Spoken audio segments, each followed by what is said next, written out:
काने कथी ले। अब आया उधर से लौट कर तो पत्नी मुंह कान को धोती है, साबुन लगाती है, कहती अब कौन मुंह देखे भो, समाज में कत्ते इज्जत हो, हमें कना जेबे अपने सहेली के पास।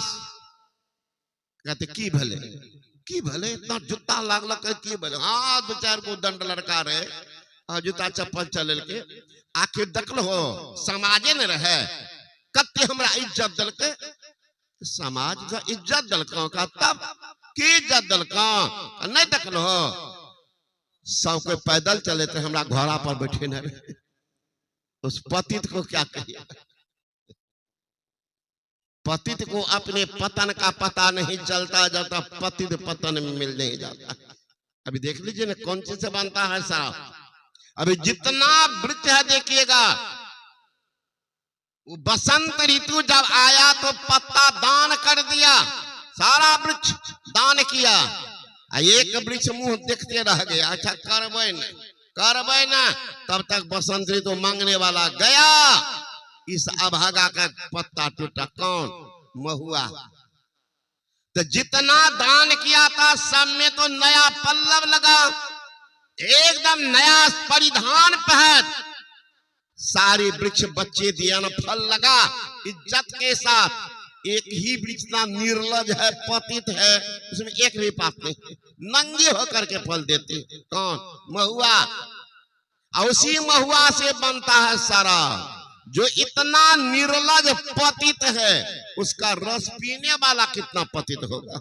एक संत ने कहा पात लिए सब वृक्ष फले, महुआ फले पत खोय, ताही पतित के रस पिए क्यों न फजियत हो। लाजता खाएगा तो भी कहेगा हमरा इज्जते दल के गांव वाला।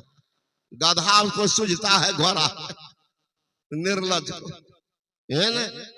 पतित को अपने पतन का पता नहीं चलता जब तक पतित पतन में मिल नहीं जाता।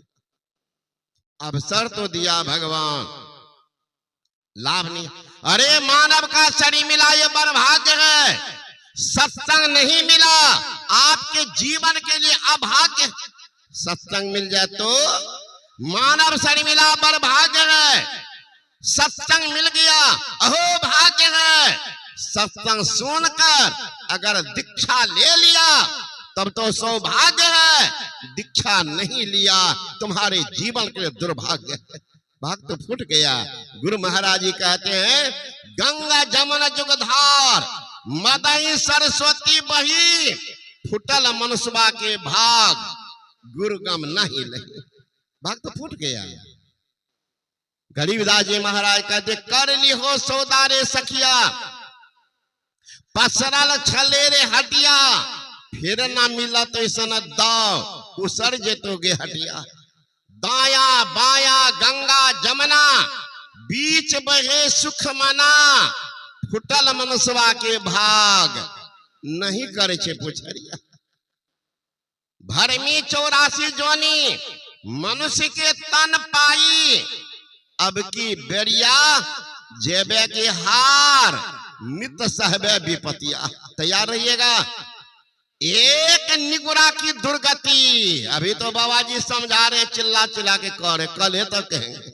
रहिए ना मस्ती में।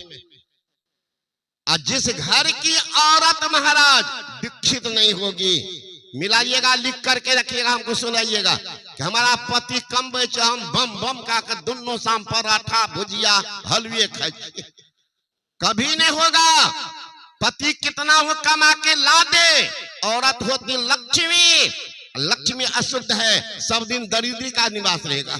एकदम दुकान का पैसा बाकी रहेगा, फलना का कर्जा बाकी रहेगा, कमा के लाने दो पति का, बर्तन तो फूटा हुआ। माता यदि हो अज्ञान, पुत्र कैसे बने महान। दुर्दिन कर देंगे। कबीर साहब यहाँ चेतावनी देते हैं, हे माँ बहन सावधान हो जाना, दुर्गति होने वाली है।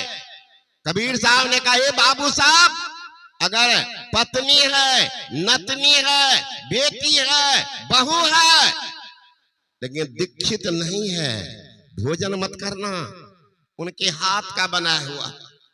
कहेंगे क्या करेंगे, नई नई बहू आई है, गरम गरम पराठा भुजिया देते। तो कबीर साहब बेहिचक फैसला सुनाते, तो सुन लो तब, है ना। निगुरा का बनाया सगुरा खाए, यानी साकट का बनाया वैष्णव खाए, ढोल बजाते नरक में जाए, सीधे फोरन पकड़ा देंगे, जाओ वहीं पर। इसलिए औरत लक्ष्मी है, लक्ष्मी अशुद्ध है, दरिद्री का निवास होगा। मेवाड़ की रहने वाली थी जनाबाई, जनाबाई बनाती थी गोईठा और दीक्षा ली थी एकनाथ जी महाराज। हम मंत्र का जप करती थी, मंत्र जप करती थी। बगल वाली महिला गोईठा चुरा ली। एक दिन दोनों महिला झगड़ गई कि हमारी तो हमारी। उसी एक सज्जन आया कि साधु के दर्शन स्पर्शन से भी पाप टलता, जाना। गए गांव, लोग सब पूछते भाई जनाबाई घर किधर है, तो झगड़ा कर हुए जनाबाई। अब इनके मन में हुई भाई इतनी उच्च कोट की साधिका है और साधारण महिला के साथ झगड़ा कर रहा, अच्छा आया हूं तो देख लेता। गए नहीं, देखा माँ तुम्हारी नाम बहुत फैली हुई, तुम साधिका हो, प्रवचन करता। इस साधारण महिला तो क्या लड़ती है। कहने लगे बाबू मैं गोईठा बनाती और उसी को बाजार में बेचती हूँ, जो पैसे होते भोजन की सामग्री ला के भोजन कर करके ध्यान करते, ये सारी गोईठा रात में चुरा लेते। वही बोलते हैं, देखते हैं कितनी मुंह जोर है। वो सज्जन लगे समझाने, मैया क्यों चुराती है, उस साधु को तंग नहीं करना चाहिए, बड़ा पाप लगेगा, बड़ा पाप लगेगा, साधु को तंग नहीं करना चाहिए। कहने लगे बाबा झूठ बोलती कि हम क्यों, दो चार को गोईठा तो बना ही है, हम क्यों चुराए, हम अपने गाय भैंस ढेर है। अब बाबू देखने लगे गोईठा के तो देखिए सामान। कहते जनाबाई को कि मैया कुछ पहचान है? कहा बाबू पहचान क्या? मैं एकनाथ जी महाराज से दीक्षा ली हूं, मंत्र जप करते सारे काम करती हो, रोटी बनाती हो, चावल बनाती हो, रास्ते में चलती हो, मंत्र को जपती रहते हो, हमेशा हमेशा जपती हो। बाबू जाप का प्रभाव गोईठा में भी हो, गोईठा भी बनाती हो, मंत्र जपती हो। जाओ गोईठे उठा के कान के पास लो, जिस गोईठे से विट्ठल विट्ठल की आवाज निकले वो हमारी होगी, और जिस गोईठे से नहीं निकले इनकी हो। निगुरा दीक्षा तो लेने, इनको क्या पता कि मंत्र का क्या प्रभाव होता है। खाती है घोलट घोलट करके 9 दिन तक सोती है और रात में गोईठा चुराती है। जौन बाबू अब दोनों महिला खड़ी, वो सज्जन आगे बढ़े,